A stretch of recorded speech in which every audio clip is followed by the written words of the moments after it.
Yeah. Most of you are muted. I could read your lips, Mary. Hey, I'm on, I think. Yes. Yes, you are. Everyone but silent Phyllis. I'll unmute if I need to speak, but safer Yeah. to have to be muted for now. Sure. Are we waiting for others to appear here? Since we may already be, this may be, oh, Jonathan, I couldn't hear what you said. I'll have the other parties join when you call on them. There's just going to be a lot of people on screen.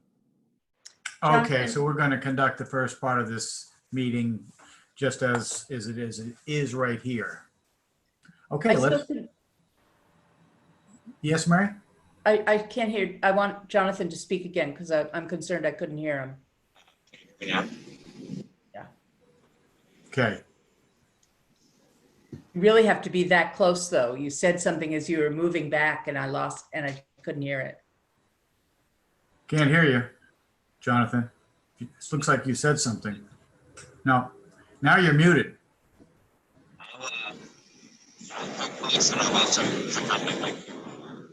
It's That's very distorted. bad quality.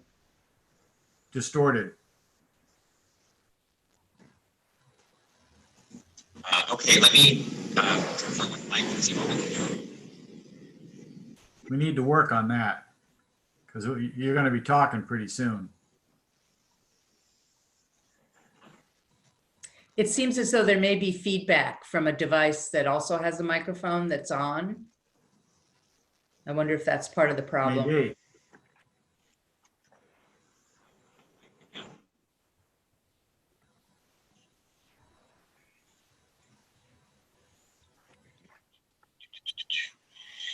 There's a monster to your right, Jonathan. All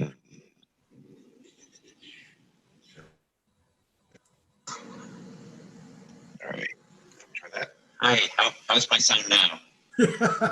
Sounds like you've been breathing helium. but you were audible. Say something else, Jonathan.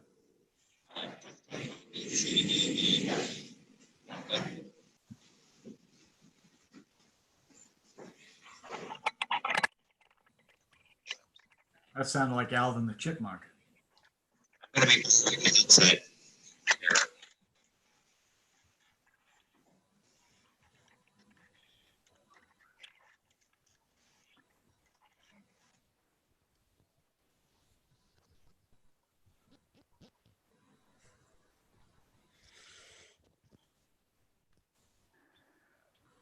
Hi, how's my sound quality now?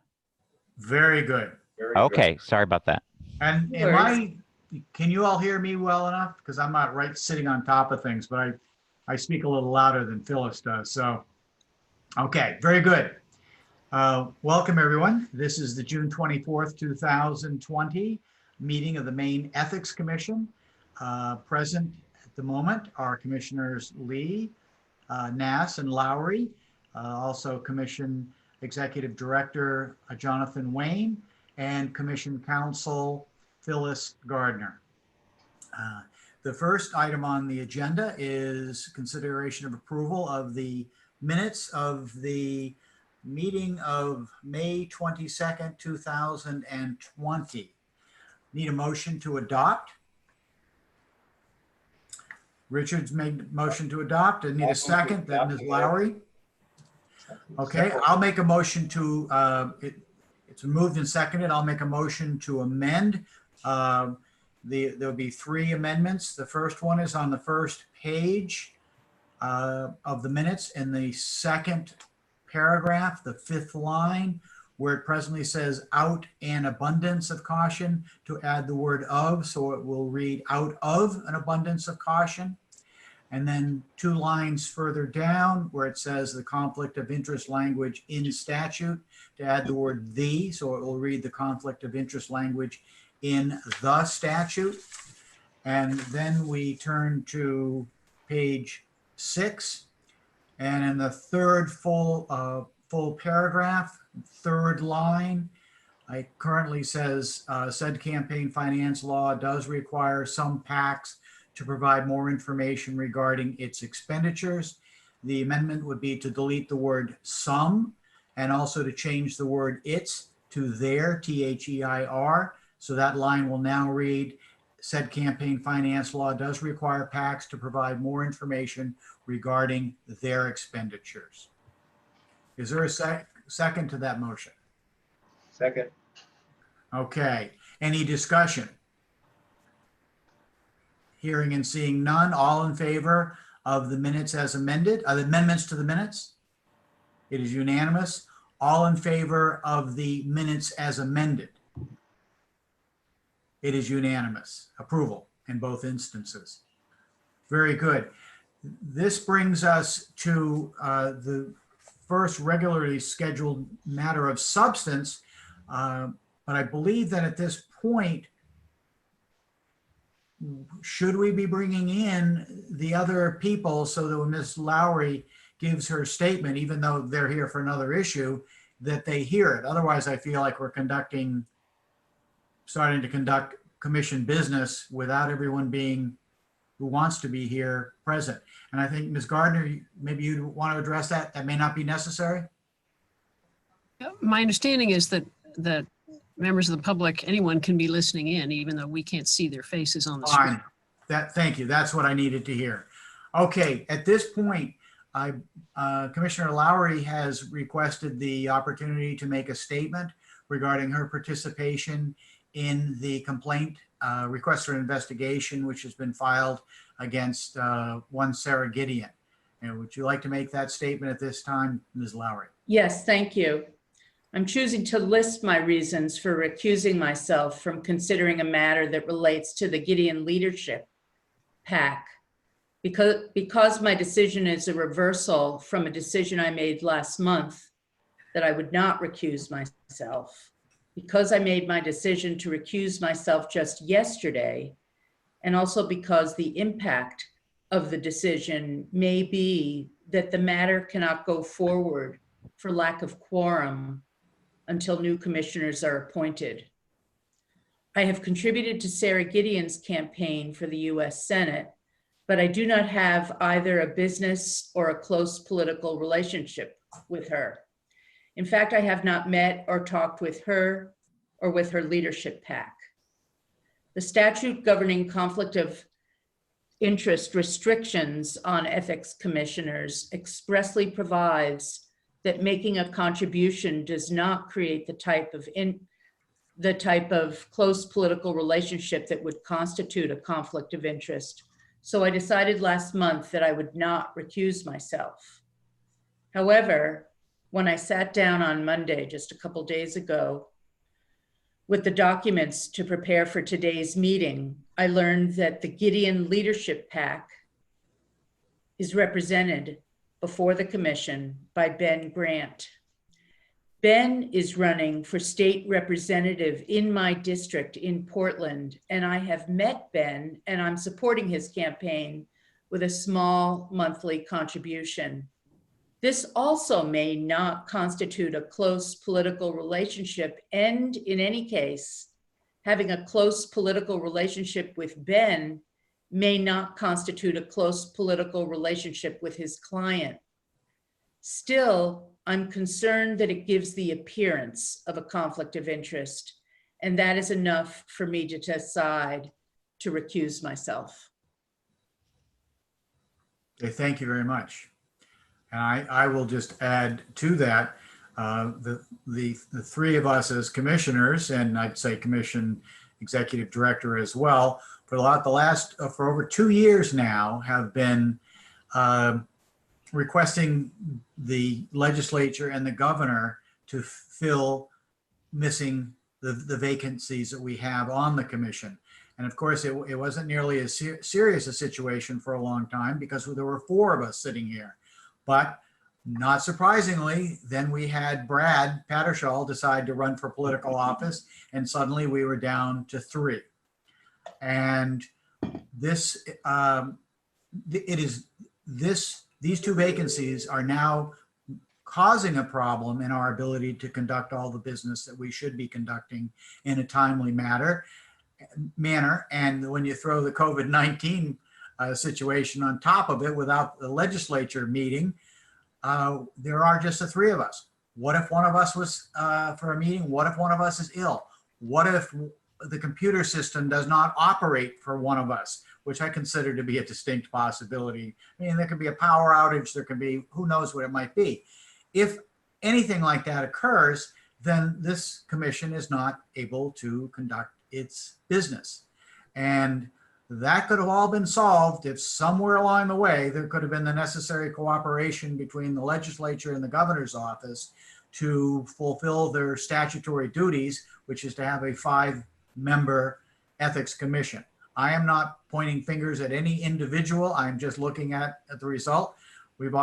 I think I complained every month for I don't know how long. Finally, we got some press out of it, and something seemed to happen. And then the virus came along, and we don't have 5 commissioners. I think we would, but for the virus. So I just making that as a statement. Maybe somebody out there is listening and would endeavor to move this process along so we can have these 2 nominees properly vetted, and if approved, confirmed to be new members of the commission. That is my statement. Mr. Nass. Yeah, just having had several messy examples of having to recuse myself because of local activity, I appreciate Commissioner Lowry's activity or concern about this and support it. Basically, I'm fine with it.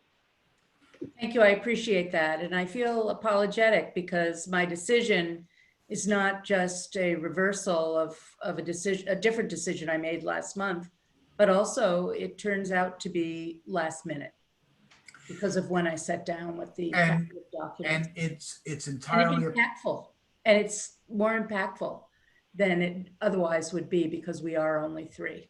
right. And I'm certainly in full accord with your position. The last thing we need to do is make a decision and then have someone say, well, so-and-so has this connection to somebody else. That's why he or she voted that way. We work hard to maintain our objectivity, and and to be able to, it's not just a matter of being objective. You have to be perceived as being objective, and that's where you're coming from, Ms. Lowry. Yes, it's an appearance. Yeah, an appearance. And if we want the decisions that are made by the Maine Ethics Commission to be honored, accepted, and found to be credible, we have to act like this. And then unfortunately, in this instance, that means we cannot act on this matter. And we're going to have to wait until the legislature reconvenes and can usher this and probably a number of other nominees whose matters sure. have been held up. For other Right. commissions. Sure, all sorts of other commissions. So that being said, we're now ready to proceed to the remaining major item on the agenda, which is a consideration. It's a request to investigate Vaccinate Your Family, every child by 2.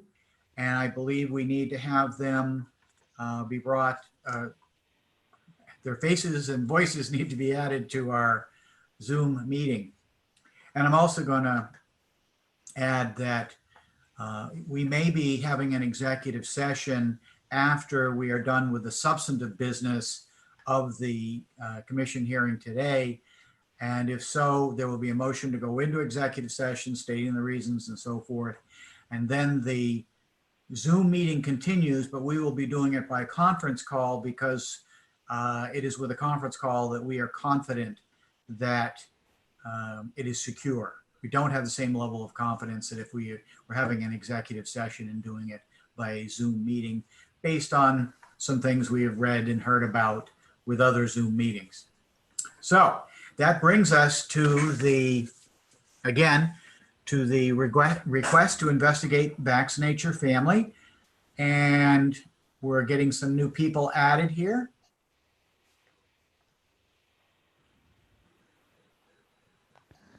And it looks like we have a Sarah Kenny, who's a yes on one. We have a Kara Sachs, yes on one. We have a David Boyer, yes on one. We have a Robert Reynolds for Vaccinate Your Family. And we have a Michael Saxel, if I pronounced it correctly, and correct me if I did not, also for Vaccinate Your Family.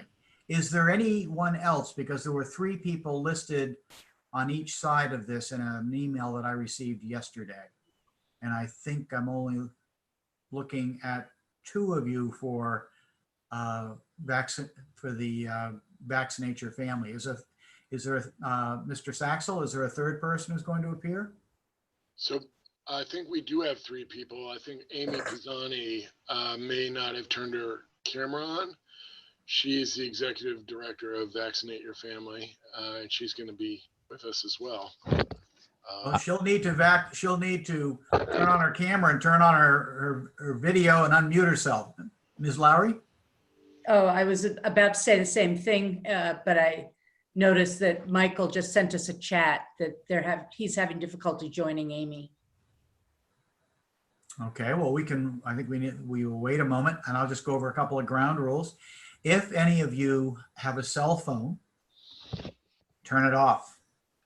If there is a landline near you, yes, Mr. Dunn.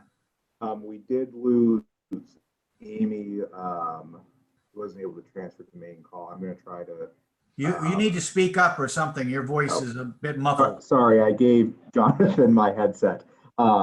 We lost Amy when we were transferring her back. I'm going to try and get her back, just so you know.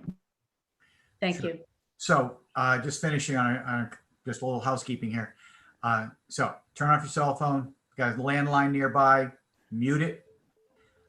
Anything else that might cause noise, because obviously that can disrupt our meeting.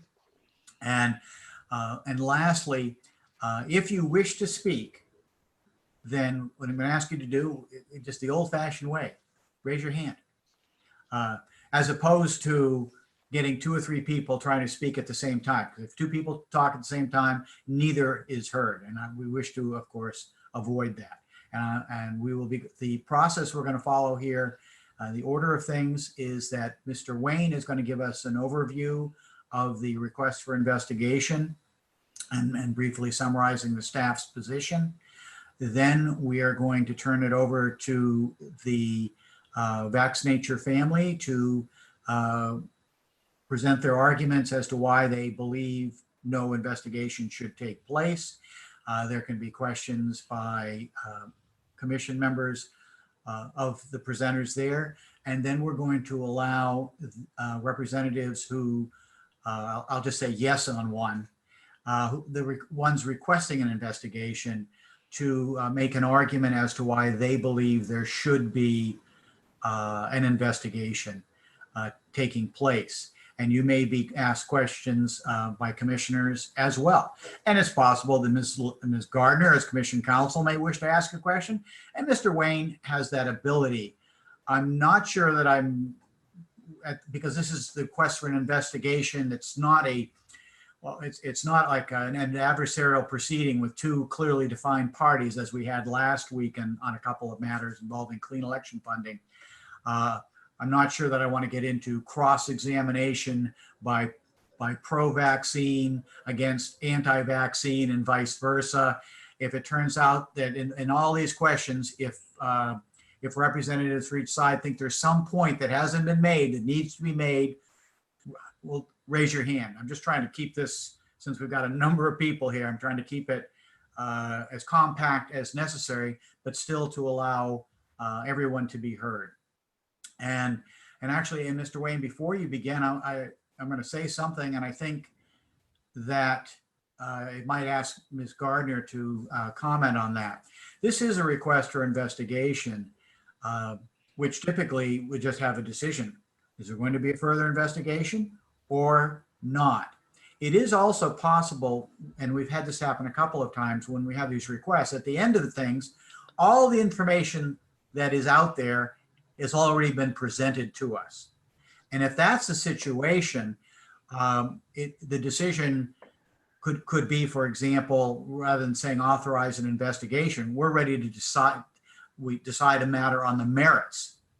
But we'd only be able to do that with the consent of. Excuse me, sir. I'm very sorry, but several of us were kicked out of the call, and I don't know that my lawyer's on the call.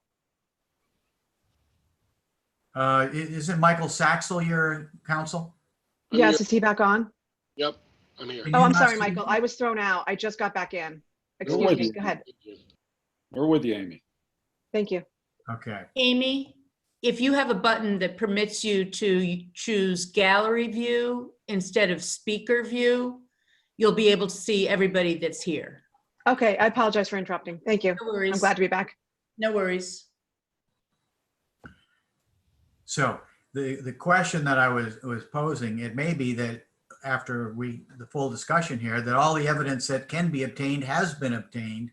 And in that situation, with the consent of the party against whom the complaint was made, and that would be the Vaccinate Your Family group, that we can actually decide the matter. But when I say you, I mean the Vaccinate Your Family, the group that against whom the complaint has been made, says, well, wait a minute, we only came here to argue about whether or not an investigation should be conducted, then we would not be able to make a decision on the merits, assuming we have a situation where we'd otherwise be authorizing an investigation.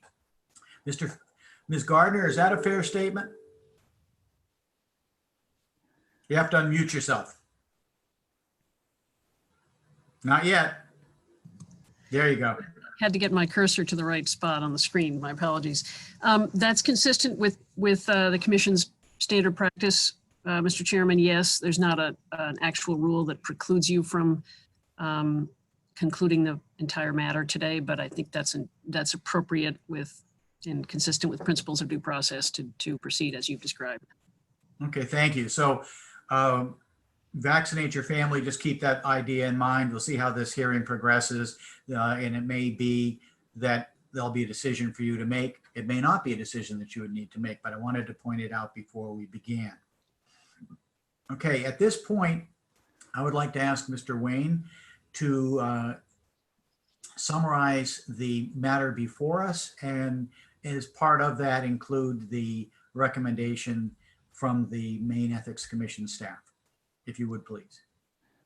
Sure.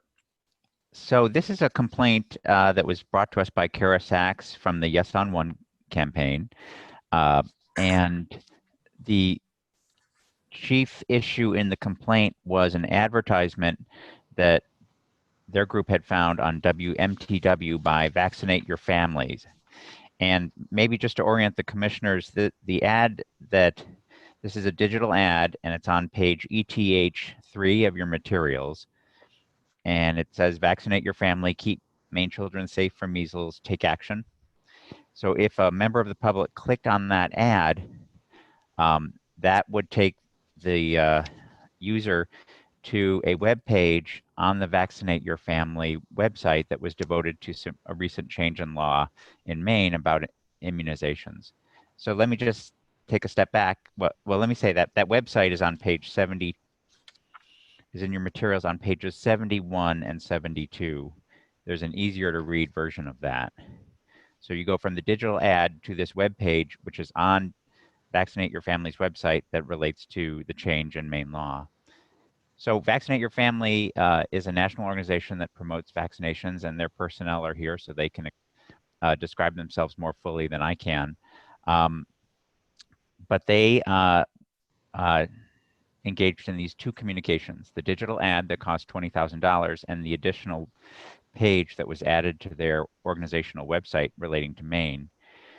And the first complaint by the Yes on One campaign was that the ad did not contain a statement of who paid for it. And under Maine law, whenever a person spends more than $500 expressly advocating in a paid communication for or against a ballot question, the communication must clearly and conspicuously state the name and address of the person who made the expenditure for the communication. So that's sort of issue number one, is that the digital ad doesn't say who paid for it. The staff recommendation on that issue was that we don't view that ad as expressly advocating for or against the March referendum. So our point of view is that ad didn't need to contain that paid for message. But also, in terms of harm to the public, if anyone clicked on that ad, they would go to the Vaccinate Your Family webpage, and every page on that website, contains the information at the bottom of the page that it belongs to Vaccinate Your Family, and there's information all over that website that it's pretty clear that it's paid for by Vaccinate Your Family. So we would recommend taking no action on that issue. Mr. Nass are you done making your presentation, Mr. Wayne? Or were you about to say more? However you want to sequence this is fine, but I was going to discuss the second compliance issue, which is, should Vaccinate Your Family have registered with the commission? And if you can hold a second, Mr. Nass, are you comfortable waiting for Mr. Wayne to complete his presentation, or do you need to ask a question right now? This is a really simple question about what I'm looking at. I just described. For those of us that aren't very computer savvy, what is WMTW.com? Where would that appear? On my laptop, on my smartphone? Where does it show up? Where did people see this? So the Yes on One campaign happened to see this digital ad when someone was on the web page belonging to that TV station. So this is somebody was on the web page belonging to the Portland TV station WMTW, the internet website that's associated with that TV station. And on that TV's website, there's paid advertising appears, and that's where they saw that digital ad. So it has nothing to do with Gifford's ice cream, then, which is also in there. No, that's additional content that is on the WMTW website. Either it's a news story or an advertisement or something like that. Thank you. Yep. Very good. Okay, Mr. Wayne, please continue. Sure. So the other complaint that wasn't expressed in a very defined way in Ms. Sachs's email was that why isn't Vaccinate Your Family registered with the commission as a committee and reporting its expenditures and its contributors? So we sort of fleshed that out a little bit, and we sent some additional correspondence to Vaccinate Your Family to ask questions trying to get at whether they might have qualified as a ballot question committee, which would have required them to register with our commission and file finance reports. And their explanation is that they do not view themselves as expressly advocating on their website for or against the referendum, nor in the ad, the digital ad. And they explain that they're, I don't have their letter in front of them, and maybe I should let them speak for themselves, but they were not urging a particular view, they say, in an explicit way on the website or in the digital ad, and they didn't believe that they were required to register and file reports with the commission. And what's meaningful to us as commission staff is that in 2008, our commission gave reporting advice to ballot question committees, and this was included in your materials, and the specific language that I'll read you from is on ETH 25. In this FAQ document that we provided as guidance, we wrote what expenditures must be reported by a ballot question committee, and it says this section of law covers expenditures for communications activities made for the purpose of initiating or influencing a ballot question. The commission interprets this to include communications and activities which expressly advocate for or against a ballot question, or which clearly identify a ballot question by apparent and unambiguous reference, and this is the language that we think is pretty meaningful, or are susceptible of no other reasonable interpretation, or are susceptible of no reasonable interpretation other than to promote or oppose a ballot question. So when we as staff looked at the information that Vaccinate Your Family provided to us. And when we look at the language that's on ETH page 71 and 72, it doesn't contain the magic words of vote for or vote against this referendum. And a lot of the content there is consistent with the sort of policy discussion and educational content that exists on other parts of the Vaccinate Your Family website. So it seemed to us that our commission has made the decision to, in order to protect people's First Amendment rights to talk about policy issues, our decision has been in our advice document that financial reporting is really limited only to communications that are really explicitly urging a vote for or a vote against, or have no other interpretation. And Vaccinate Your Family is entitled to rely on that staff advice document. And here they're talking about the issues in a way that is consistent with some, their mission and with other content on their website. So from our point of view, I think there is another reasonable meaning or interpretation to this web page. Even if there is a partial purpose to influence the election, I would never want to discount that. Still, if you look at the content, it's so muted and there's so much other meaning and material in there that we think we were reluctant to call that express advocacy. And for that reason, our overall recommendation is not to view this organization as a ballot question committee. I'm really sorry, that was much longer explanation than I intended to, but.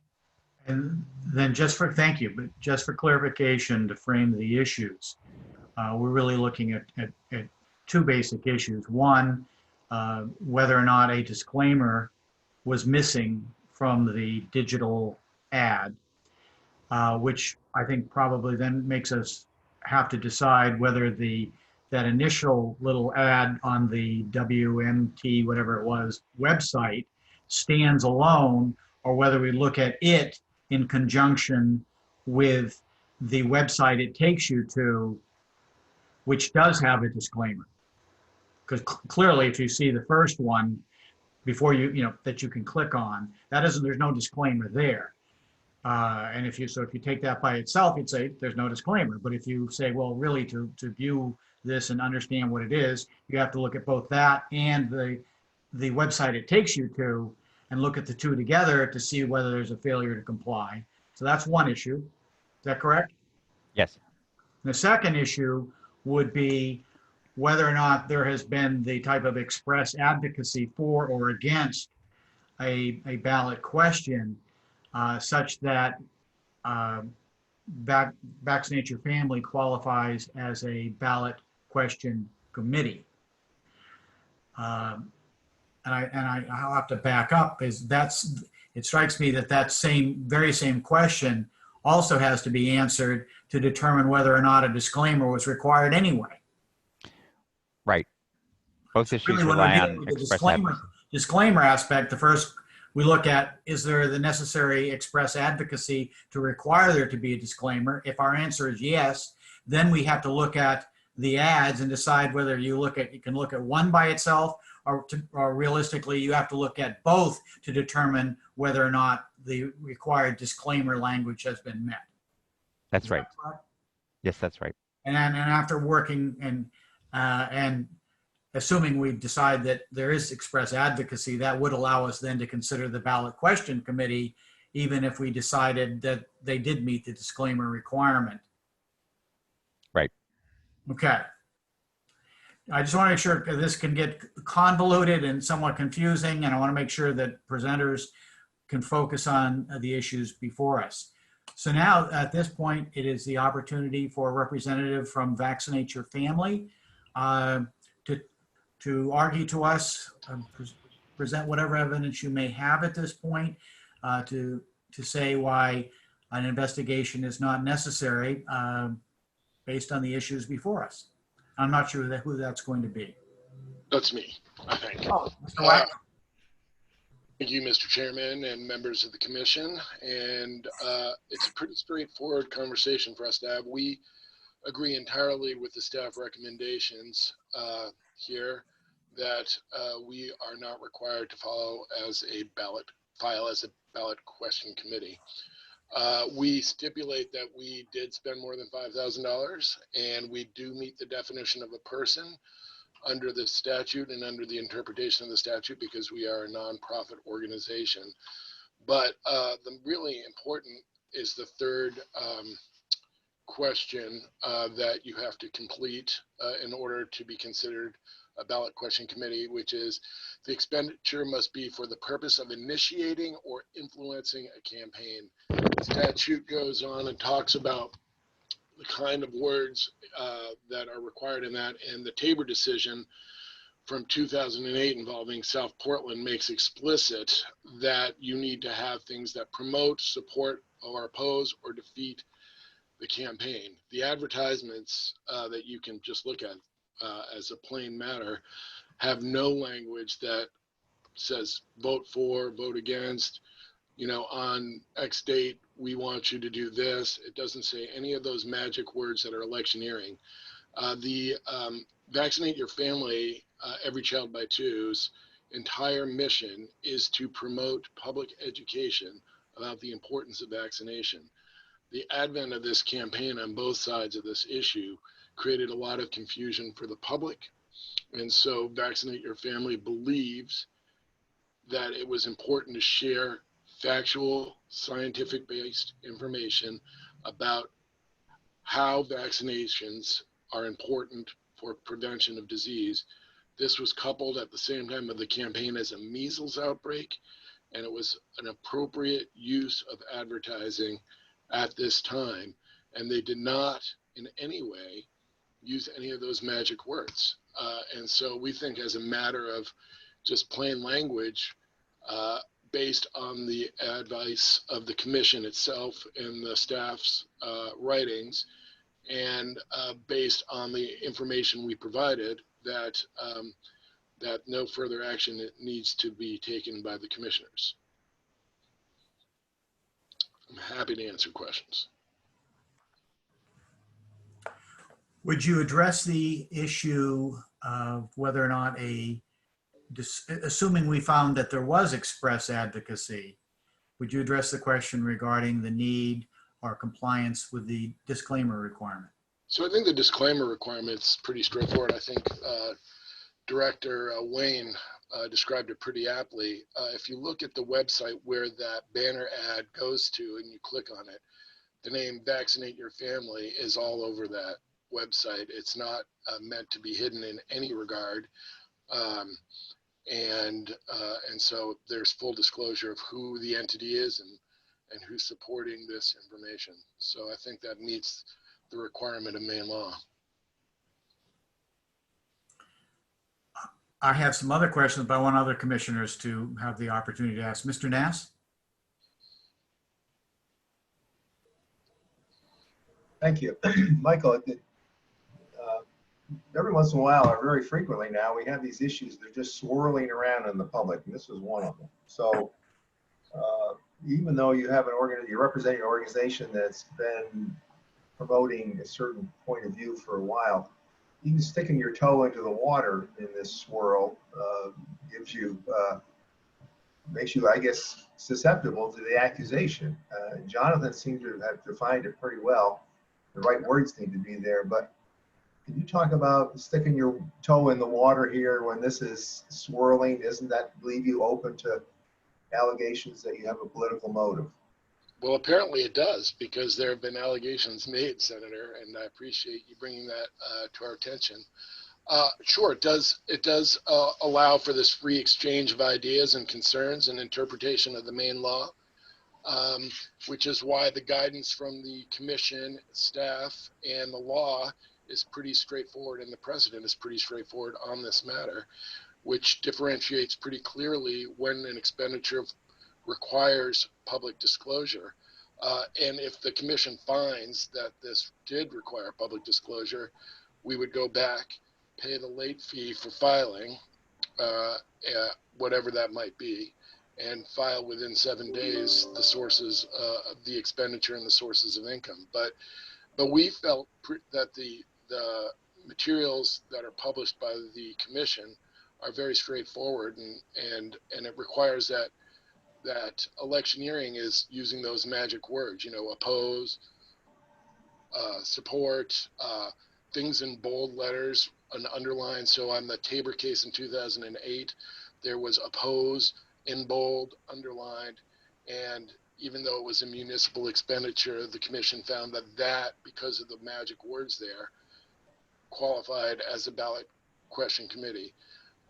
But for that language, they would have said that it was not, or at least that's how I read the commission's decision in that matter. Here, you see a pretty banal banner ad that says, vaccinate your family, do you want more information? Vaccinate Your Family targets communities where there is confusion or information needed, particularly adults who are sort of in the child rearing age and baby boomers who have grandchildren, to make sure they have accurate science-based information. And that's what they did. Thank you. Ms. Lowry. So I just wanted to, I'm not sure that this is a question, although I'll try to phrase it as a question. Just a slightly different way of responding to Commissioner Nass's question. Commissioner Nass said, you stepped into swirling waters. This was the issue of vaccination received a lot of attention in our state. And I understood Jonathan to say that he wants to be sure that there is something in the nature of a bright line, because it's only that's what protects different organizations' First Amendment rights. That it should be available to Vaccinate Your Family or other avowedly educational organizations to offer up their education messages without being too afraid of the kind of challenge. They have a First Amendment right that is protected by a commission that says it's only express advocacy if there's actual language referring to a referendum question and using the words vote, support, endorse, vote no. I don't know, is that a little more responsive, Commissioner Nass, that we don't want educational institutions to be silenced by this type of complaint being, or other court action being effective? Yeah, that's the dilemma, to try to figure out these issues that are very, very difficult to sort out. What is legitimate and what needs to be reported. So that's the issue. Yeah. Okay. Commissioners, you have other questions? I have a couple, Mr. Waxel, if I can. Just looking at ETH 72, which is a copy of a page from the Vaccinate Your Family website. And it's actually, of course, it starts on the preceding page, telling about how the law has been passed. And then it has 3 bullet points making very strong arguments that the vaccinations is an extremely positive thing, only good. And then comes out and tells you there's gonna be a vote on this, and on March 3rd.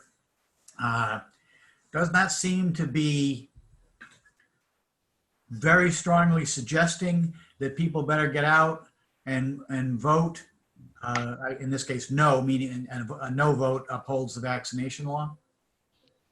I think it's consistent with the mission of Vaccinate Your Family to provide that public information, and that on the line buried at the very bottom of how many pages, it says, learn. It doesn't say vote for, it doesn't say vote against, it doesn't say anything else. It says, if you want additional information on this issue around vaccines, you should look to somebody who has a consistent idea with us. So even though it strongly suggests, I mean, anybody who's in favor of all these good things should want to uphold the law, even though those two are put together, that doesn't cross the line to achieve that express advocacy for or against a position. Is that what you're saying? I don't think it does. I think you need to use those magic words. And I think if you wanted to change the law and say that anybody who is weighing in on an issue during the period of an election is electioneering, I guess that would be different. But right now, the notice and the standard is that unless you use those magic words, you're not electioneering. You're not participating in a campaign.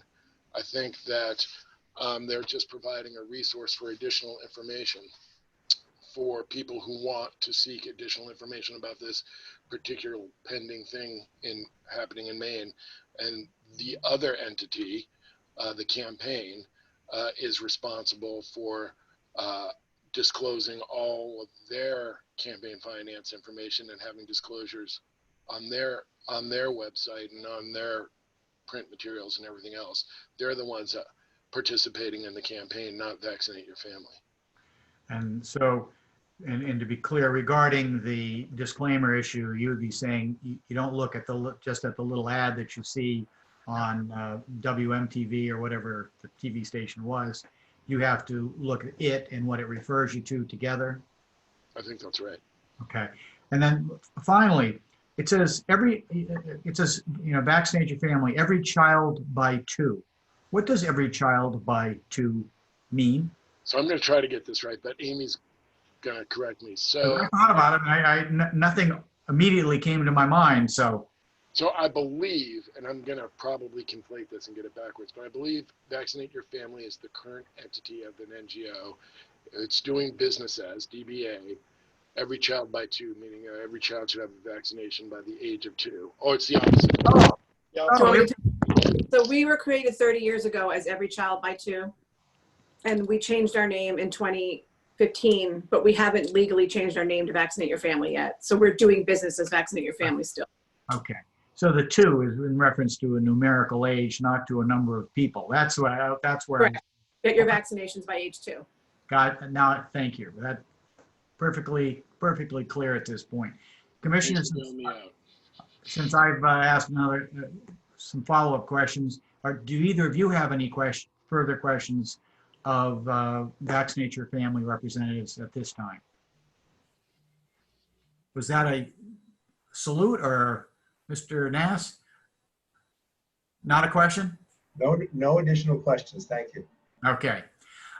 Okay, then at this time, we'd like to give some time to those representative from Yes on One to explain why you feel that there should be an investigation conducted. And you heard the framing of the issues earlier, so if you can put your focus on those matters, that will certainly be helpful to us. I'm not sure who wishes to. Hey there. I'm going to take this one. Can y'all hear me okay? I can hear you fine. Everyone else, nod your head. Yes, I believe everybody can hear you fine. And if you can identify your position in this matter. Sure. My name's Dave Boyer. I'm working with Karen Sarah with the now defunct Yes on One campaign. Thanks for hearing our complaint. Thank you for investigating it and following up, even though the election was many months ago. We still think this issue is important and should be followed through. And, you know, as far as Maine Ethics, our group spent a lot of time with you during the campaign, making sure we got our reports right. And I know Karen and Sarah really appreciated the help during that time and the understanding from staff for some greenhorns at this. That said, we do feel strongly that the intention of these expenditures were to influence the election. If we're using the water swirling analogy. We think they were maybe up to their waist, all the way up to their eyeballs, potentially, in influencing the election. This ad was purchased during the height of the vaccine campaign. This expenditure highlighted the positions and talking points of the No on One campaign. It highlights, and this is where, I think arguably we're talking a bright line. I think they walked up to that line, and then I think they crossed that line when they mentioned the date of the election, and then go on to say, calling the No on One campaign their partners and linking to their website. So essentially you have, $20,000, going into this to push people to the No on One's website. That seems to skirt the law. And they are partners. Back in December, when the campaign was just beginning, according to filings with the Maine Ethics, the same DC nonprofit paid for and donated a poll that cost $45,000. It's safe to assume that this $45,000 poll was crafted with the upcoming election in mind. Hundreds of thousands of dollars were spent after this poll by the No on One campaign. And, the point of the poll was obviously to find out the most persuasive arguments for voters. And we saw those arguments on TV, and we saw them on Every Child by Two's website. Fast forward a few months, and we're lucky enough to stumble upon these digital ads in question. Otherwise, I don't know that we would be talking about them here today. According to the answers provided to Maine Ethics, Every Child by Two paid almost $20,000 for these ads. That's not a small sum, as Maine Ethics agreed. And in this case, these ads generated over 3 million impressions in a state of just over 1 million. Surely these ads and the websites they link to were written with the election in mind, especially since they follow those same talking points we saw the No on One campaign use. If this wasn't about influencing the vote, why weren't both campaign sites linked to? They only linked to the No on One. If this wasn't about influencing the vote, why didn't we see these ads after the election? These ads should not be viewed as in a vacuum, as they were used to link to the other site.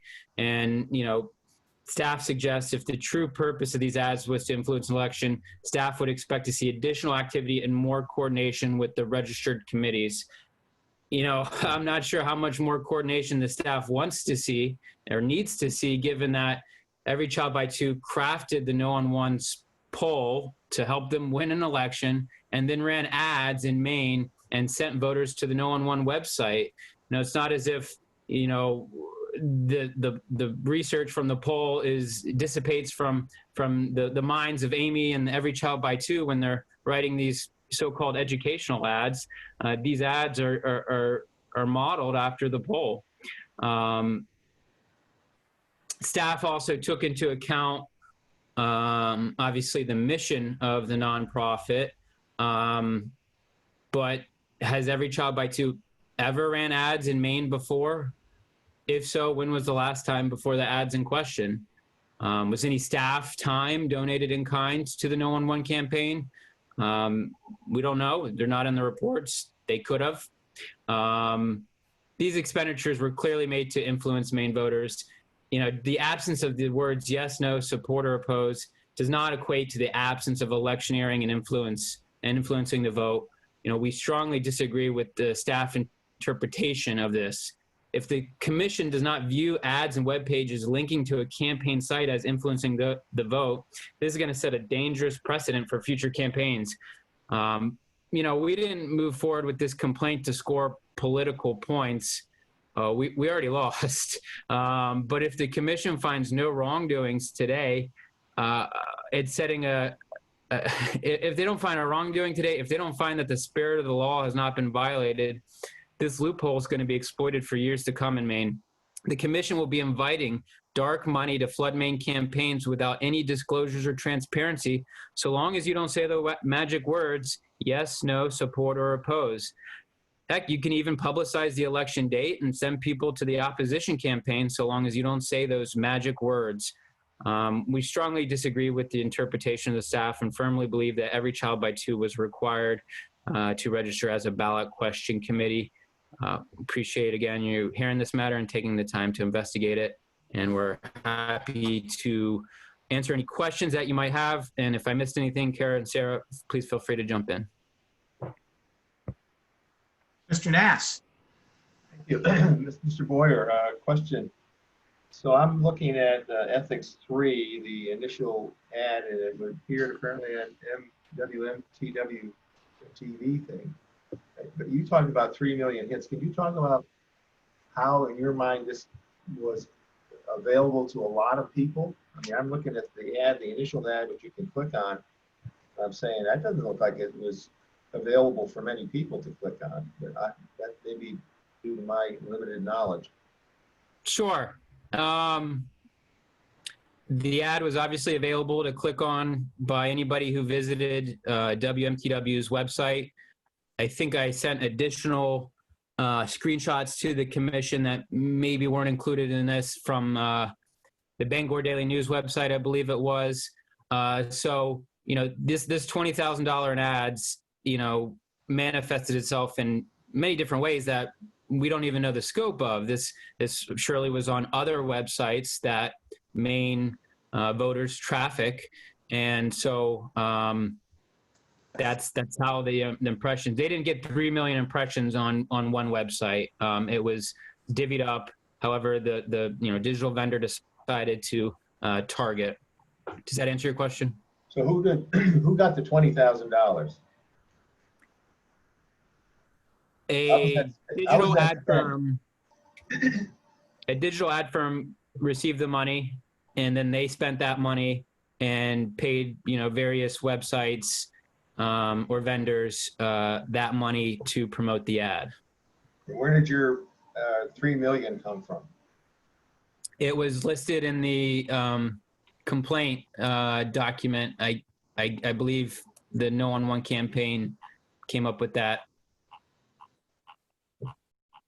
I'm sorry, I'm not quite sure of the question.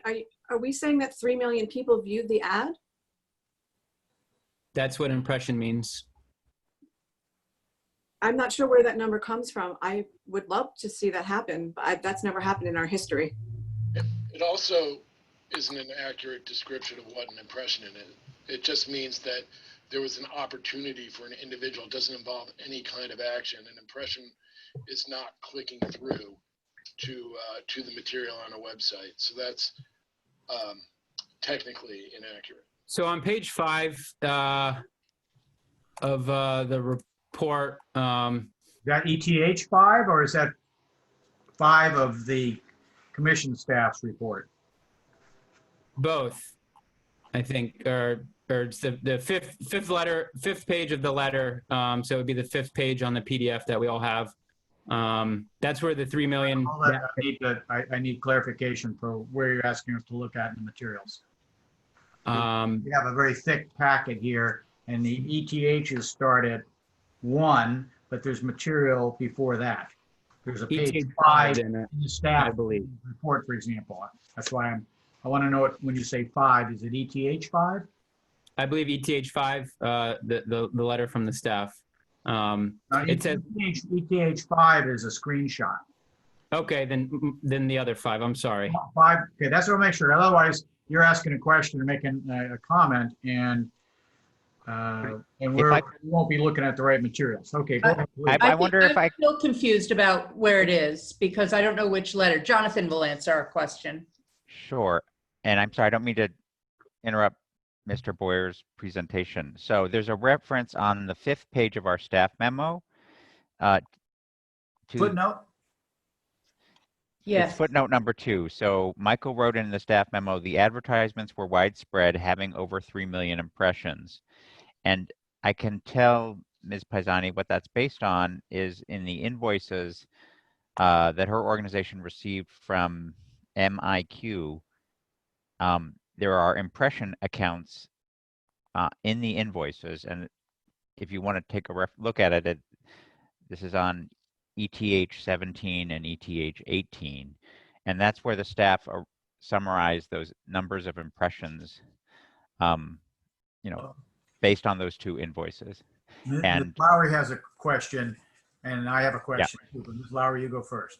I actually have two questions, starting with this matter of impressions.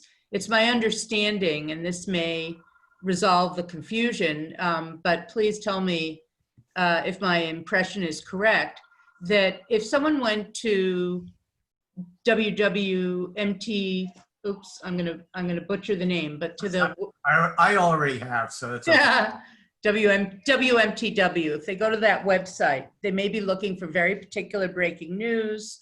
They may or may not notice the banner ad at the top, but if they just go to the website for any reason, I believe that counts as an impression. It does not require that they click on the ad. It's just, did they go to the page? That's And then, absolutely accurate. Yep. yes, and then I have a question, and my question is, Mr. Boyer, you referred to, I'm sorry, Bill? Make sure we knew who you're directing the question to. Oh, okay, Mr. Boyer. Mr. Boyer can then get back to his presentation. Yes, Mr. Boyer, you referred to a link to Know on One. In the record, we are shown by staff and I believe by sorry to hesitate, Vaccines for Family, that a link is to a page that includes the name and address of Vaccine for Families. Can you show us where in this package of documents there is a link to Know on One? You're muted, Mr. Boyer. Sure. So if I'm getting this right, one, I'd like to address, yes, the 3 million impressions means that this was displayed and sent to 3 million times. And it was on somebody's screen 3 million times, whether it was their phone, their computer, whether or not they, wanted to see it or not, it was served up to them. And I still think that's a lot of people. To your question, the link goes, says visit our partners at mainfamiliesforvaccines.com. And when I go there, thankfully it's still alive. mainfamiliesfor.com, learn more about the Know on One campaign. It has one of their ads running. So I think this is... I'm still confused. Tell us again, where's the link? How did you get to what you're showing us on our screen? Where on the website, where on the Vaccinate Your Family website is the link that you click on to get to Know on One? I believe that is Ms. Lowry's question. Sure. If we can go to, and I'll get it right this time, ETH4.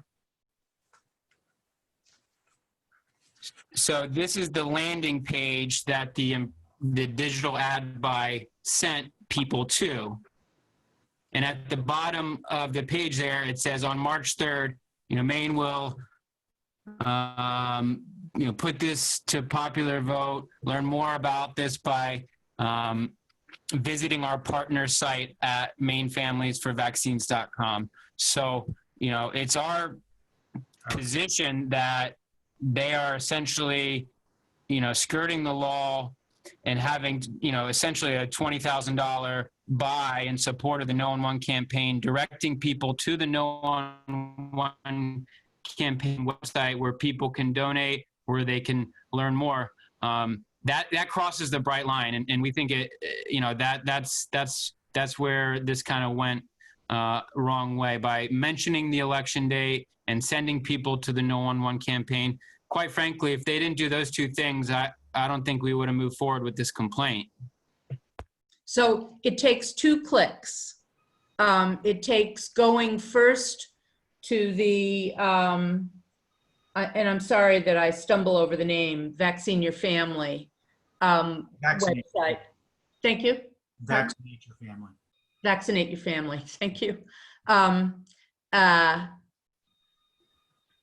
And then it takes going to an additional link from there.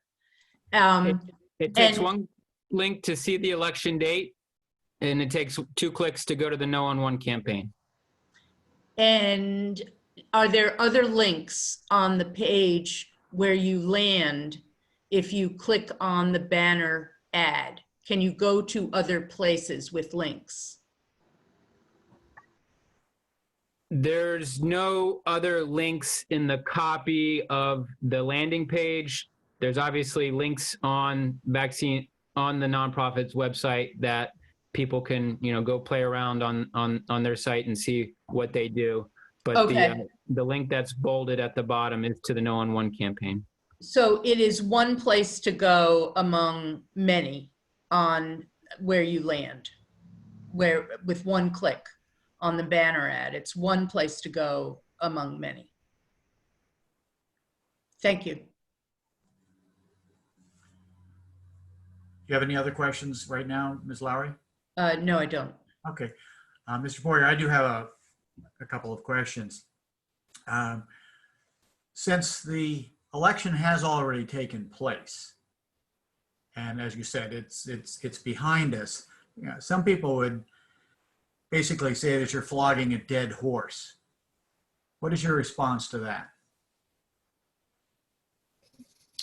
I think I, mentioned that in my initial argument, that this is about future campaigns, and that if the commission says these guys followed the letter of the law to a T, or the interpretation rather, I guess, we think that sets a dangerous, bad precedent going forward, that you can spend any amount of money, you can talk about guns, you can talk about vaccines, you can talk about ranked choice voting. So, so long as you don't, say these magic words of yes, no, suppose, or oppose, then you can do whatever you want. In fact, you can, link to these websites. I don't know how the commission can rationalize that, they're not electioneering when they link to one of the sides. Ms. Sachs, would you like to add to that? Yeah, thank you. I just wanted to add, the complaint was originally filed when we first saw the ad because it showed up on one of our mobile devices. And that was before the campaign had ended. At that point, we immediately notified the Ethics Commission of our complaint and our concerns. And then obviously with, they decided it wasn't urgent enough to be heard. So it's not our intention, obviously, to be sort of flogging a dead horse, as you say, just following through with a complaint that we feel is valid. And yeah, in other words, you filed your complaint in a timely fashion before the election. It's just because of a variety of circumstances that it did not get to be heard until after the election. Correct. Okay, and Mr. Boyer, I think what you're saying is that the issue may be over. That horse may be dead, but there's a principle involved that survives, and you feel that has merit for future issues that may arise. Is that a fair statement? Yep.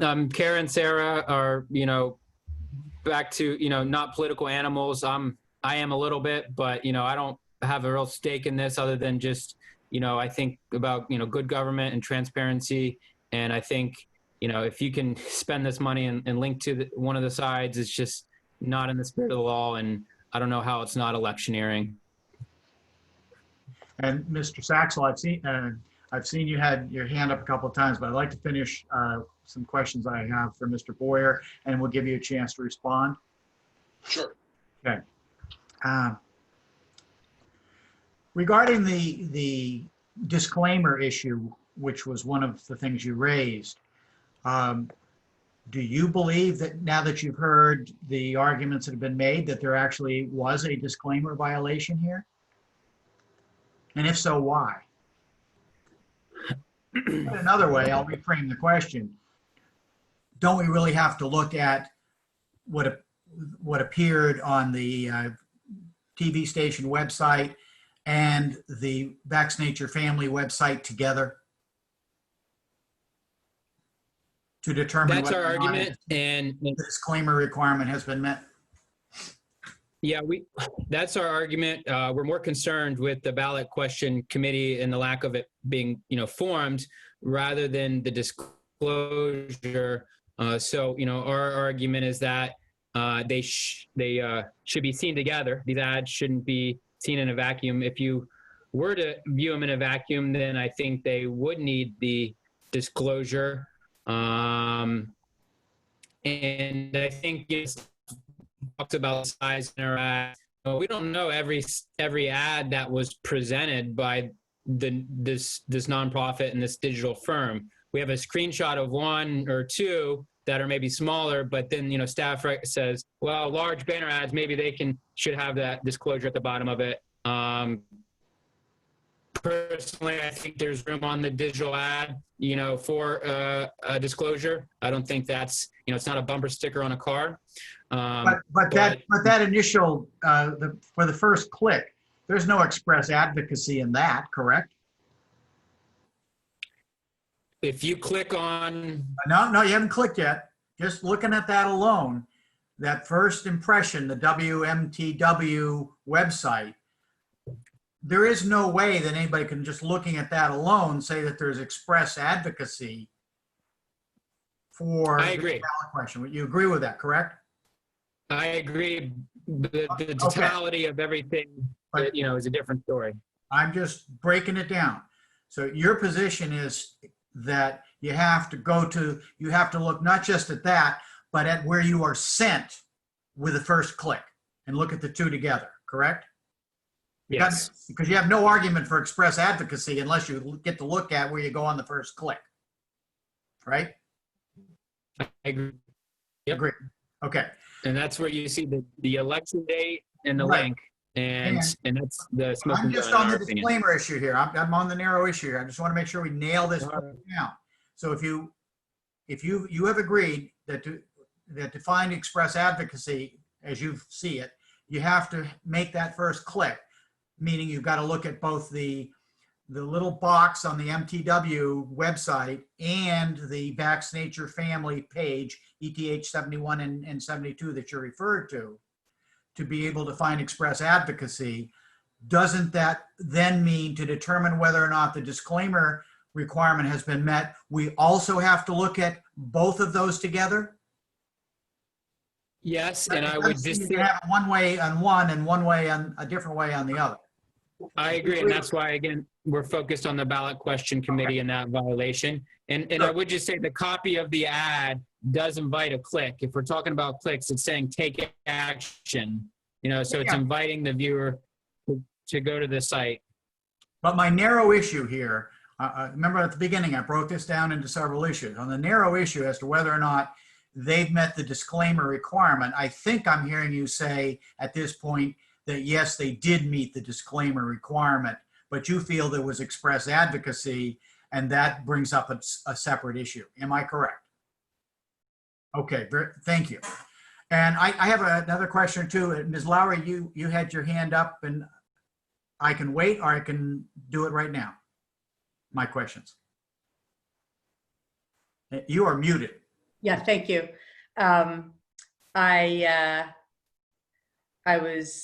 Your question, you've resolved the issue and the question that I had by continuing your questions. So I'm all set. Thank you. Okay. And Mr. Poirier, if you look at the commission advice that on the, and I think that's ETH 24, that everybody gets, regardless of their position on issues when they want to start advertising relating to, and actually it's ETH 25. Let me start over, it starts on 24, but I'm at the bottom of the page on this commission advice. And basically it says the commission interprets this to include communications and activities which expressly advocate for or against a ballot question, or which clearly identify a ballot question by apparent and unambiguous reference. And then it goes on to say, and this is the real focus, and are susceptible to no reasonable interpretation other than to promote or oppose the ballot question. If Vaccinate Your Family, Vaccinate the Family, is using this commission advice in deciding how to conduct itself, how would they look at that and come to the conclusion that when you have a second click that gets you, the first click gets you to the Vaccinate Your Family website, and then from there, a second click gets you to a position that advocates, how would somebody looking at this language come to that conclusion that having 2 clicks fits within the prohibition? And when I say prohibition, the Yes, sir. requirement to register as a BQC. I'm Yeah, having a hard time on that, and we are dealing with changing technology here too. Sure. I guess, if this was just about education and they didn't want to influence the vote, then I'm not sure why the election was mentioned in the first place. If when you did that first click from MTW, it sent you to a page on the Vaccinate Your Family website. And the only thing on that page was a link that then bounced you to another website that expressly advocated. I could see a much stronger argument, but the first click you make sends you to a page that has a lot of information on it, talking about the advantages of vaccines and how they contribute to public health and so forth. It by itself really deals with a lot of First Amendment issues. So how do you justify saying, well, but at the bottom you can then click on and go elsewhere? How does somebody reading the commission's advice make them realize that this would somehow fit within it? That's where I'm having a hard time. Yeah, again,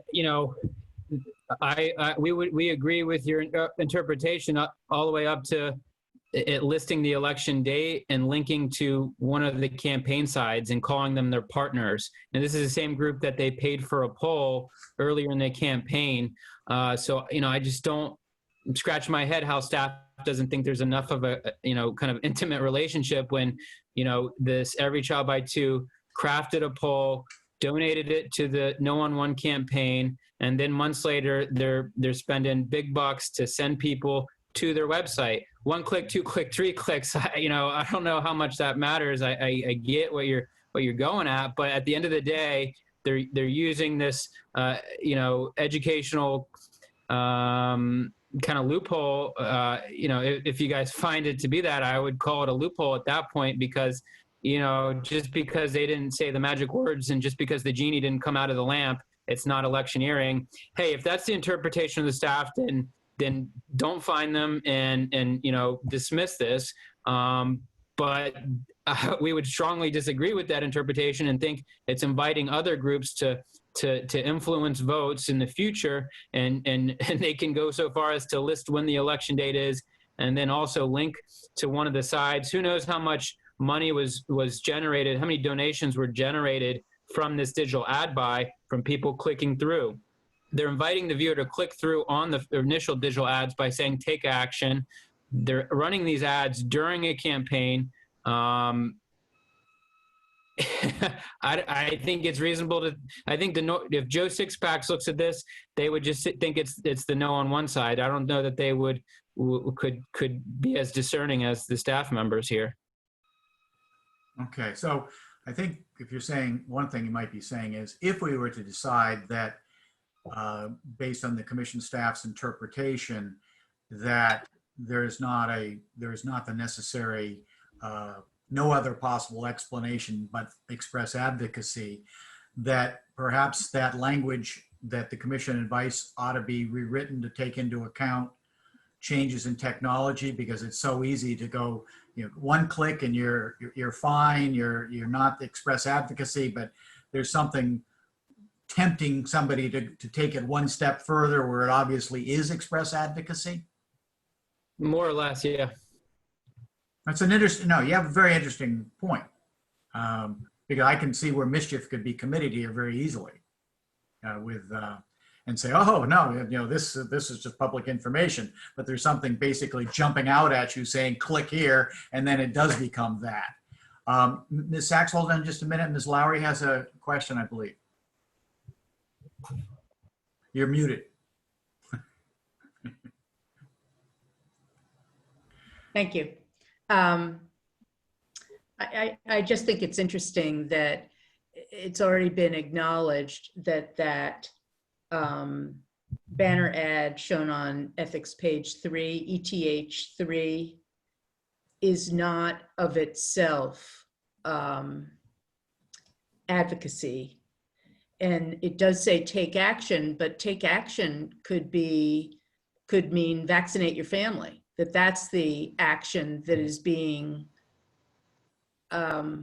proposed. And in fact, when you do click, you come to a lot of information, a website with depth that gives information about the benefits associated with vaccinating your family. It doesn't necessarily mean take action through a referendum.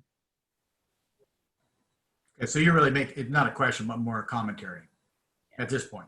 I think that's right. If I could reply to that, we use the word take action for the last 30 years because that's exactly what we want people to do. Take an action, call your doctor.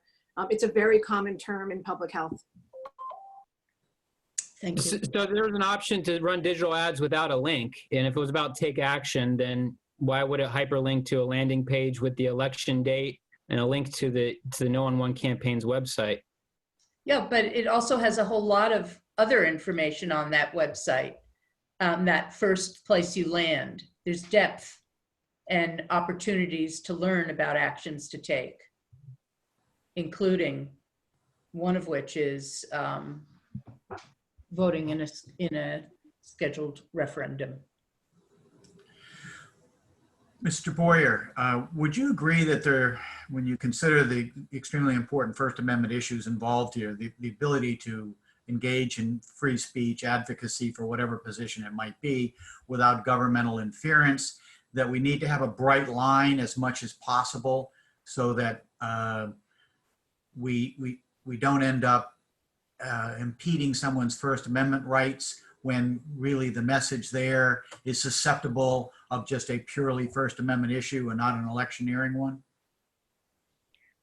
Yes, absolutely. I think, if that bright line is yes, no, suppose, oppose, reject, defend, it'd be great maybe for the commission to spell out those, action words, so to speak. And, while we would disagree that, I guess again, that line, I think the commission needs to hone in on the expenditure, listing the election date, the upcoming election date, with this very specific date, and then linking to the No on One campaign side. This is that's the issue. That's where the lines crossed. Again, I don't think we would have filed this complaint if it wasn't for the upcoming election being listed. It's kind of the cherry on top as far as how this is, obviously used to influence the vote. Has the vaccine group ever run ads in Maine before this? Did the ad stop, after the election was over? So, again, this money was not reported. We had no idea how much was spent when we saw the ad. If we didn't see this ad and bring it into the light, we wouldn't have known that $20,000 was spent linking to the No on One campaign site. Again, who knows? It's hard to quantify the damages. We know millions of people saw the ad, and maybe the nonprofit would be willing to disclose how many people clicked through to the website, to their landing page, and then who clicked on the link to the No on One campaign. These are trackable, measurable deliverables that they should have that information. But again, how do we know how much money was funneled to the No on One campaign through donations through this $20,000 digital ad? There's, a page to donate on the No on One campaign site. It's not a stretch to think that voters are going to click once or twice. I mean, if we're talking about like clicks, how many clicks do we do in a day to make it seem like 1 click or 2 click is such a heavy lift? Let me ask you this. If this had just been a one-click situation, that is, they have the little digital ad on the MTW website, and you clicked on it, and that took you to pages 71 and 72, but 71 and 72 did not, or nowhere was there an ability to click to a no on one CAMPAC website. Would you still think that there's a violation? I think the mention of the day, election day, and the link are the two things that make this electioneering. But what if it just didn't have the link? What if it's just page 71 and 72? Would you feel that is express advocacy? With or without the mention of the March 3rd election? As it's written, which says the election's on March 3rd.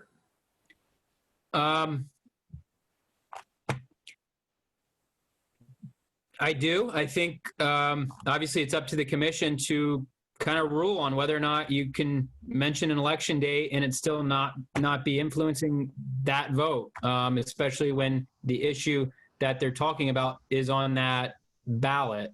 Again, clearly we're not trying to beat a dead horse.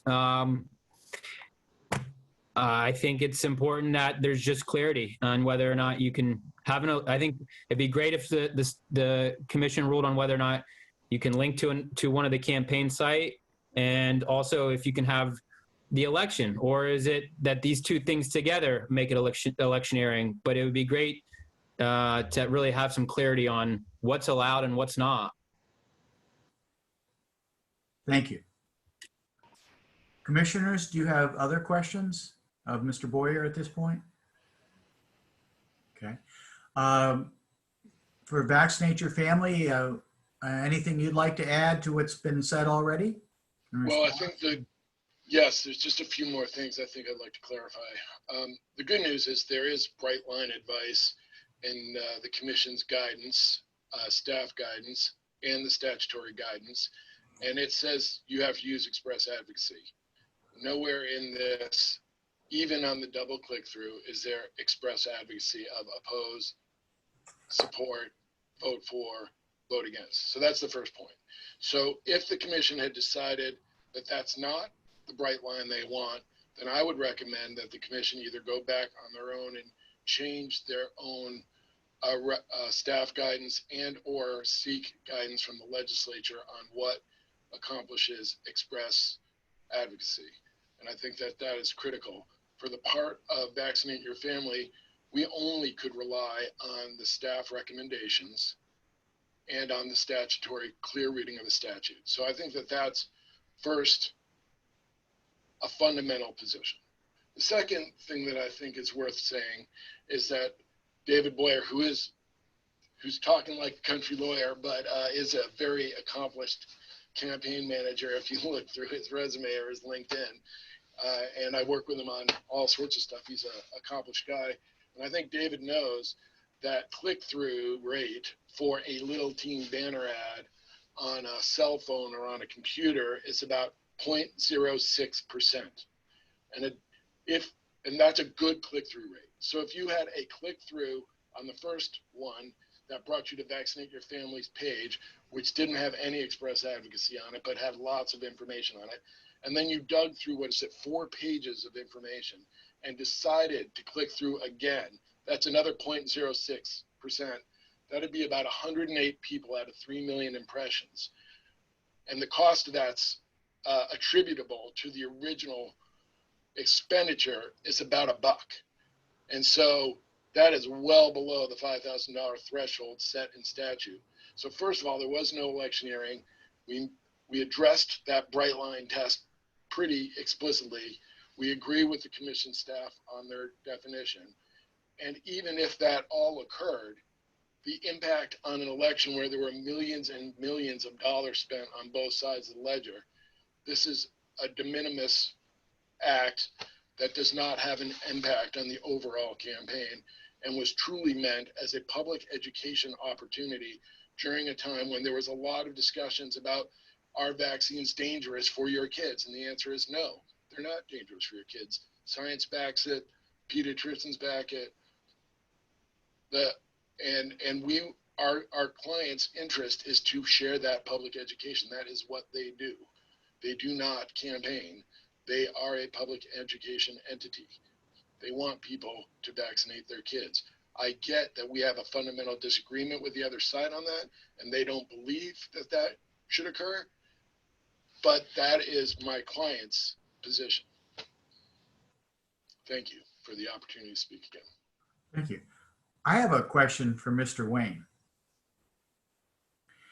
Let's say the little impression that, no, it's not an impression, a little digital box on the MTW website.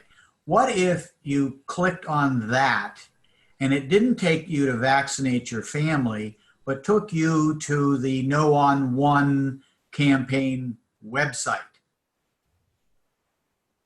What then would be your position on this express advocacy position? You know, honestly, there's so many different hypotheticals that, and people structure their advertising in so many different ways. I hate to duck your question, but I'd really want to think about it. I think there would be a stronger argument that should be considered an expenditure for the purpose of influencing the election. Absolutely. I mean, that, and that's sounds like it to me that, in other words, you got this little box that says take action. Oh, okay. You click on it and bang, suddenly you're on a website that says vote no on March 3rd, which would be pretty darn express. And it seems there's a real bright line that would be crossed there. That's what I'm getting at. Right. I mean, I think that would be a factor that the commission would absolutely want to consider in favor of thinking of that as an expenditure in support, you know, to promote or influence the election. Okay. It's hypothetical because obviously we have a Vaccinate Your Family website in between with a whole bunch of information about the good things that vaccines do. Sure. And at the appropriate time, I might want to add a little bit more information about the guidance document that has been referred to often. I can do that now, or I can wait until later. Please do it now. Well, let me just say that I feel that Mr. Boyer has made a lot of excellent points. I don't blame him for feeling the way that he does about a lot of these things. The standard in the statute is that ballot question, that organizations qualify as a ballot question committee based on their expenditures for the purpose of initiating or influencing a campaign. And then it falls to the commission to sort of just come up with an interpretation that finds the right balance between making sure election-related speech is caught up in financial reports, but we don't cut off people's ability to talk about policy issues. So we adopted this staff advice 12 years ago before the same-sex marriage issue was settled through a ballot question, and there was the ACLU of Maine that wanted to engage in a public education campaign about the marriage issue, and they were pressing us pretty strongly to say, look, we want to, there could be a ballot question issue on this, citizen initiative on this policy question, but that's not what we want to do. We want to educate the public and influence the public generally. And, you know, we don't want that to have to be considered campaign speech in terms of financial reporting. So I think the exact language in our staff advice and in the commission guide, and it's not from staff, it's actually from the commission. We brought it to the commission. We knew it was a big decision, and the commission adopted this in 2008. I do have some misgivings about it, that it can, in some isolated instances, create loophole situations where someone who really doesn't want to be on the record engaging in election speech can, you know, tailor their speech so it doesn't get caught up in financial reporting.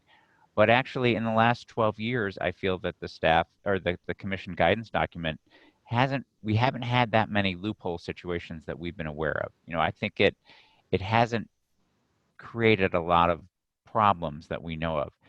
In spite of all of that, I just wanted to give the commissioners a heads up that I personally do have some misgivings about basing this financial reporting on an express advocacy standard. I think it can leave out some speech that really is for the purpose of influencing election. But in terms of the outcome of today's matter, we would just recommend a conservative approach, that you don't have to find a violation here. We think it's better to stick to the standard. And if we find that this standard does suffer from some limitations, the better thing to do is to change the agency guidance. Moving forward, expand the scope of what does it mean for it to be an expenditure to influence an election. And then that would be the new advice and standard from the agency going forward. And we may do that. We may bring this guidance document back to you in the relative near future for some refinements, and we just haven't had enough time to focus on that. But I understand exactly what Mr. Boyer is saying, and I just want to acknowledge he's raised some legitimate points. Thank you. Commissioners, do you have other questions of anyone? Okay, at this point, then it's time to discuss.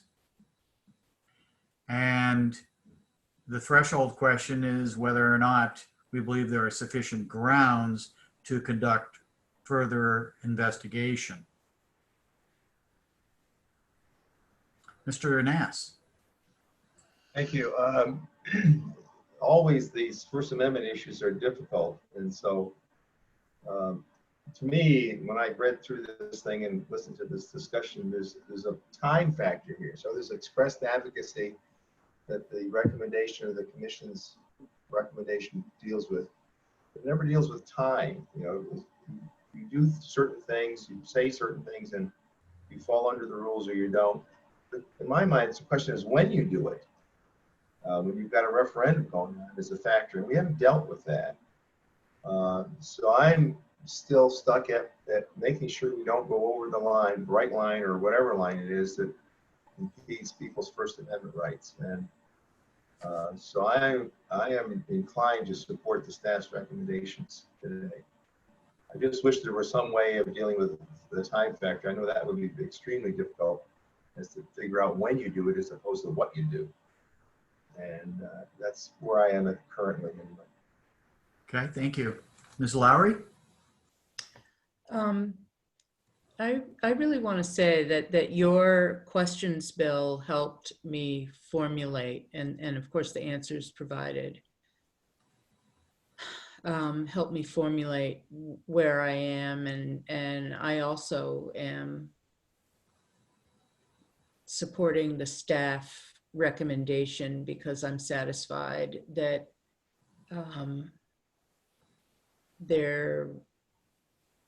their communications are a fit with their goal to educate the public, and we should permit that type of education to go forward, you know, in the way that even during the time of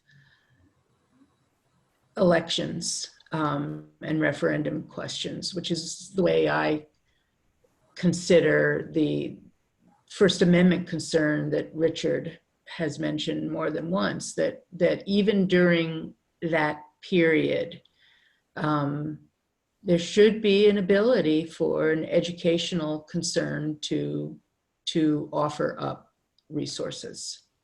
And I think that that's what we have seen here, along with a reference to an upcoming referendum question election. So I'm satisfied that the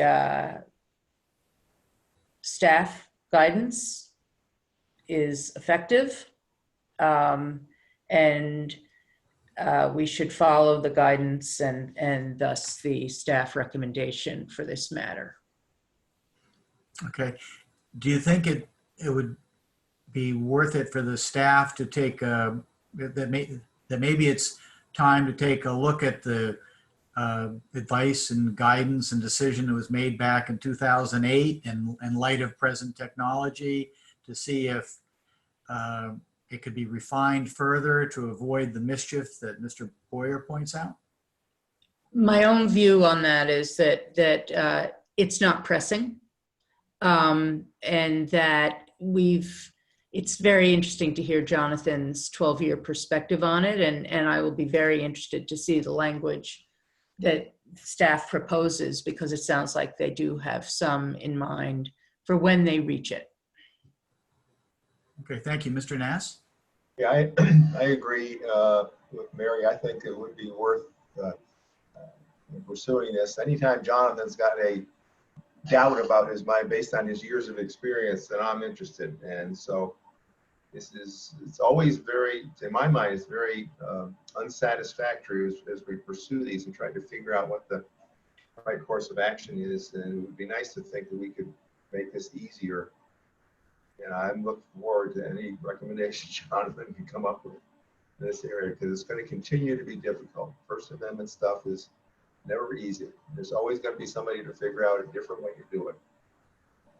Yeah, it's very easy to develop language, and the end result is steering somebody in a particular direction, but they haven't come out and expressly said that.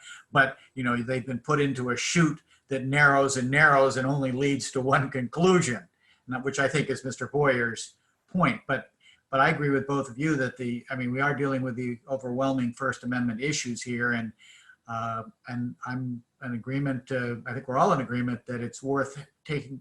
That this case has brought up I think a need for re-examination. The conclusion might be exactly where we are right now, but it's always worth taking another look at. And Mr. Nash have an excellent point. Mr. Wayne, with his experience, has some misgivings about it. Yeah, it's worth taking a look at again. But I think we all feel strongly that when people are entitled to rely on advice given by the commission staff, which appears to be what was done here, and we would be doing a bait and switch if we were to not follow that. So this matter might be ready for a motion. Mr. Nass. So I move on this motion, on this item, that we adopt the staff's recommendation and agree not to investigate this complaint.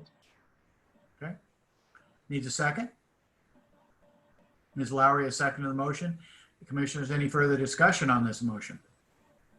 Seeing none, all in favor of the motion as stated, raise your hand and say aye. Aye. Okay. The vote is 3-0 to not investigate this matter further. And I want to say I thank everyone for making this presentation today. It has gotten all of us thinking about this issue further. It is, we look for bright lines, because otherwise it's hard to have any rule. But given technology and how easy it is to go from one place to another, and Mr. Wayne's own reservations, it's worth taking another look at. So that by itself. So no, this isn't a dead horse, even though I'm the one that used the phrase, because there is a principle here, and it is always worth taking a look at something again. Thank you very much. Thank you. Thank you. Okay, commissioners, at this point, I believe there's going to be a request that we go into an executive session. Thank you. And Mr. Dunn? Yes, if you are a member of the party, you can, one of the parties, you may click off this video, and then I'll wait a second for the executive session motion. Well, okay, they can still listen to, because this is a public hearing. This is a public hearing. They may access it through YouTube online, through the commission's website, yes. Okay, let me ask a question. Is the commission staff and our commission council asking us to, at this point, to go into executive session on two different bases, or just one? I got two possibilities, but we have not had a chance to discuss that. You're muted.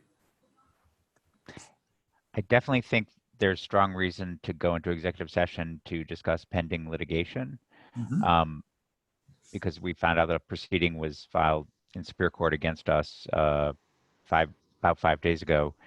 In addition, I had transmitted to you an intra-agency memo that was intended to share my thoughts about going forward with the investigation of Stop the Corridor, and that is required to be kept confidential under our statutes. So I would like to confer with you about the investigation going forward, but I want to make sure we do it in a way that conforms to the open meetings law. So, my preference would be to regard that as a second reason to go into executive session under the that provision that I sent to you, Bill, but only if that meets with the council's approval and yours. Council council meeting Ms. Gardner? Yeah. Ms. Gardner? And you're muted. Can't hear you.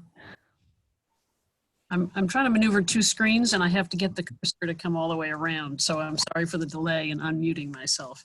I would, I think, recommend at this point that you perhaps just go into executive session on the first issue to discuss litigation. Okay. And we may need some further discussion, Jonathan and I, about how to proceed on a second issue and what's the appropriate method to do that, if that's all right. Sure. I understand. Yeah. Jonathan, did you send us, you sent commissioners a memo on this matter? Yeah, I want to apologize. It took, I only, we found out we were the subject of additional legal objections in the form of a court proceeding on Friday, and it took me until yesterday afternoon to send. So what I sent, it's a PDF. It's 5 pages total. The first 2 pages are kind of a cover memo with some background information, and then 3 pages consist of an outline of, what are the legal issues, what are the factors to consider, and whether stop the court or is a PAC, and then what are the specific document requests that might be appropriate to get at those those factors. And I only sent it yesterday after, maybe it was around lunchtime. So some of you may have missed it, and I apologize for that. So Phyllis is signaling that it would be more appropriate for her and I to confer with that and figure out the best way to talk to you about it. So I respect that. So we'll do that. Yes, and my guess is that each of us can make ourselves available on a date that we haven't yet determined. Speaking for myself, at least, I'm able to move things around very easily these days. Okay, thanks.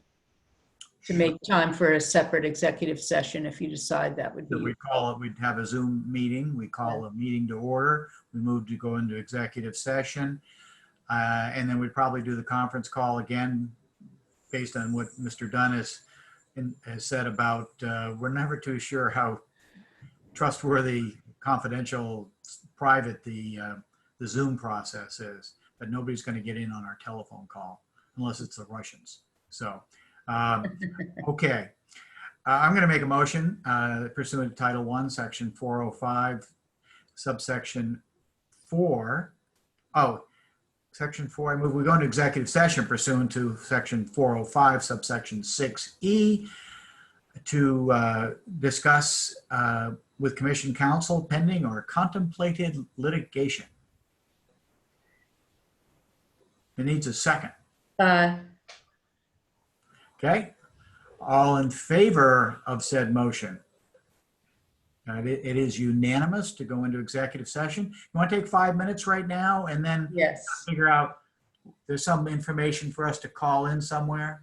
Yes, there is. So Michael's got his hand up. Yes, I just let me move everyone into a separate room and put up the notice to the public that we have gone into executive session, and then we can take 5 and get the information out to everyone that we need to. Oh, okay, you're going to send us an email so we can click on. I'm actually going to sweep us into a different room. It's like when you move from here to the breakout room. But then we are going to look back at Michael's most recent email to learn how to reach each other by telephone conference call after we've taken our 5 minutes. Can everyone just stay on while we move into the breakout room, and then we'll? Yes, yeah. Is that okay? Just to have the logistics discussion. Yeah. Let me just hit this button real quick, and hopefully it works.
Okay, we are back live, Bill.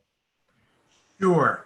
I was going to say the governor's four-part back to normal plan contemplates that come the 1st of September, we're basically back to normal.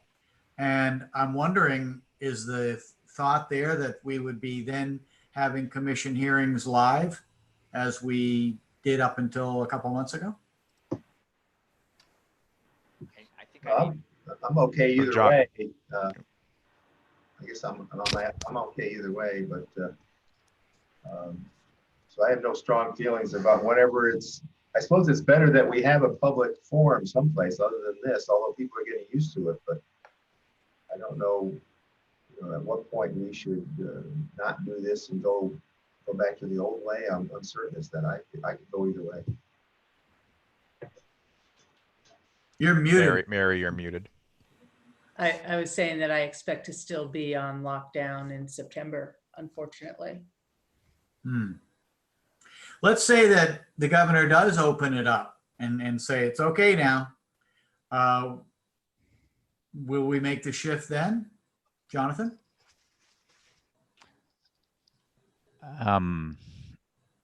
It's up to you all and up to our legal authority. The one contribution I wanted to mention was that I think we're only allowed to meet electronically because there's the state of emergency is going on right now. And once that expires, I don't know, but I'm sure that, that lots of boards and commissions need to meet and some will want the ability to meet remotely. So I'm sure there'll be some legal authority to do that. I just haven't heard about that yet. Yes, some accommodation for people Yeah.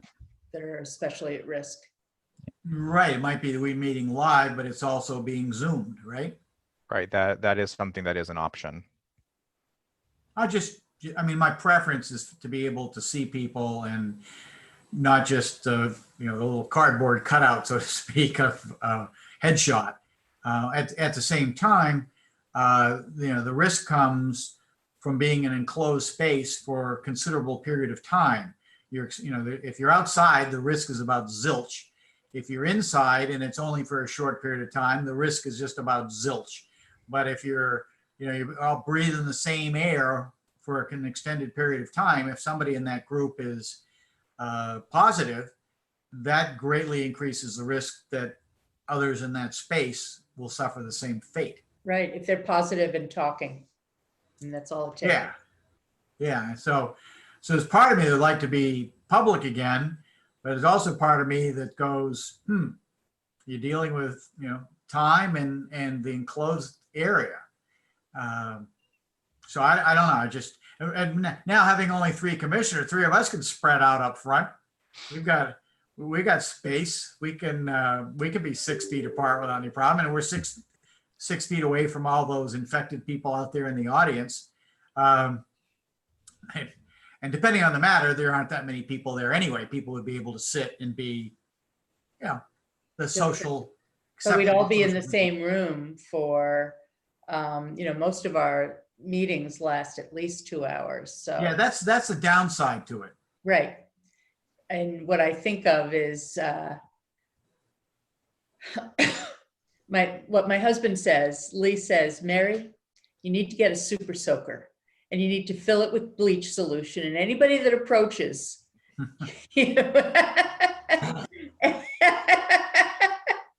and so I'm having these, thoughts of, well, so long as all the ventilation is towards the audience, so long as we have big fans in front of us pushing the air, I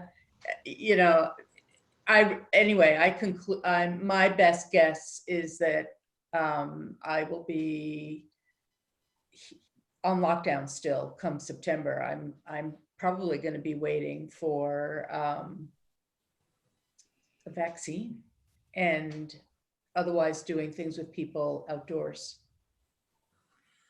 Jonathan, any idea when our legislature might be able to reconvene and consider the 2 nominees? I haven't heard anything. I approached our Senate chair about 2 or 3 weeks ago, and I impressed on him that it'd be really helpful if his committee could hold a confirmation hearing on the nominees. as soon as they go into a special session, and he said he would try. So that's as much as I know, and I'll keep my ear to the ground and make some inquiries too. Because Because they're both already confirmed. They're not at the confirmation hearing. No, so No. the replacement for Meg Matheson and the replacement for Brad Pattershaw were both scheduled for a confirmation hearing before the VLA committee, and then the legislature adjourned quickly just the day before that hearing was scheduled to happen. So the hearings themselves never happened. Because that hearing would be in a room with fewer than 50 people in it, and there are only 35 state senators. So when you add other bailiffs and not court, but the several staff people, it seems that would still be under 50 people. So at the point they say they're willing to get back together, I think legally they could now. Mm-hmm. So, okay, thanks. Yeah. It's been quite a while. I'm reminded that my terrible jokes were made publicly, that we're in a public session. You are in a And public I session. apologize, but do we need to discuss dates for next convening, or should we wait to hear from Jonathan and Phyllis? If you don't mind, I'd rather handle it by email. I had floated the last Wednesday of July and August for those dates, but and I appreciate your responses, but there actually are logistical problems that I can spell out by email with both of those dates that I didn't realize at first. So I'll get that off to you this afternoon, if that's okay. Sure. And it would seem that we may have to have an intervening meeting for executive session purposes before our regular business meeting, or does that remain to be seen? Well, I want to make sure you're comfortable with how we might move forward with the investigation. My sense is that you all want the investigation to continue. Yes. But there could be, if we're making more document requests than we have in the past, there could be additional legal objections raised. So it might be good for Phyllis and I to talk. I mean, initially, I think Phyllis and I will talk. It might be good to either bring the chair in outside of a meeting, or to bring all three of you together to make sure you're comfortable with it. Usually, I do the investigations with the other members of the commission staff without a lot of input from you, but when people are bringing legal objections, then there's risk involved, and we want to make sure you're comfortable with it. So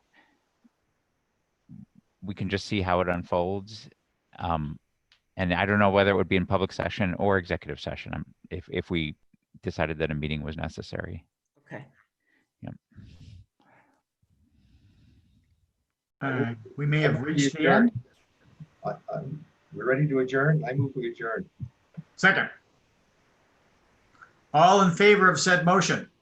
Aye. It is unanimous, as it always is. We are adjourned. Thank you all very Thank much. you all. Thank you very much. For your help. And Yeah. Michael, thank you. Very welcome. Bye now.